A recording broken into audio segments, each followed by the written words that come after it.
একটু দেখাই ক্লিয়ার, তাহলে আপনি বুঝতে ক্লিয়ার হবে। দেখেন এখানে দেওয়া আছে লেভেল ইনকাম। সো এখানে কত পার্সেন্টেজ হিসেবে দেওয়া আছে। ওকে, এখানে একটা জিনিস খেয়াল করেন যে ধরুন আপনি 10 জন বিজনেস পার্টনার আপনি এখানে জয়েন করেছেন, অ্যাড করাইছেন। এখন এই 10 জন বিজনেস পার্টনার থেকে আপনার এখানে 5 লেভেল যে 5 জেনারেশন পর্যন্ত ইনকাম আসবে, 5 লেভেল পর্যন্ত আস্তে আস্তে আপনার এখান থেকে টোটাল প্রফিট আসবে $3,358। $3,358 আপনি এখান থেকে টোটাল প্রফিট আসবে, যেটা বাংলা টাকায় 4 লক্ষ টাকা প্লাস। এখন যদি বিষয়টা এমন হয়, যদি আপনি 10 জন না করে 20 জন করেন, তাহলে 8 লক্ষ টাকা। যদি 20 জন না করে, এটা সিম্পল হিসেব দিলাম, মিনিমাম 4 লক্ষ টাকা।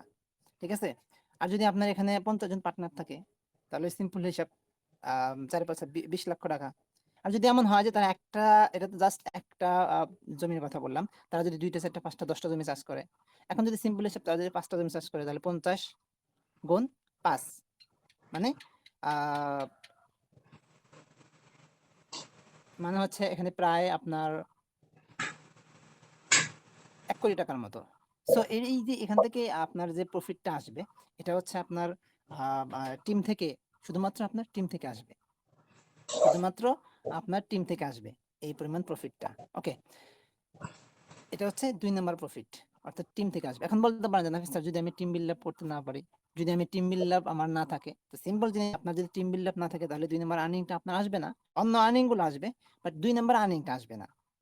ওকে, 3 নাম্বার আর্নিংটা আসবে হচ্ছে এই যে আপনি এখানে টিম লিডার, আপনি একটা টিম পরিচালনা করতেছেন, আপনি একটা টিম বিল্ড আপ করছেন, টিম আছে, যেটা এতক্ষণ আমরা 2 নাম্বার আর্নিংটা বললাম যে টিম থেকে আপনার আর্নিংটা আসবে। এই টিম লিডার হওয়ার কারণে আবার আরেকটা আর্নিং আছে। কি আর্নিং?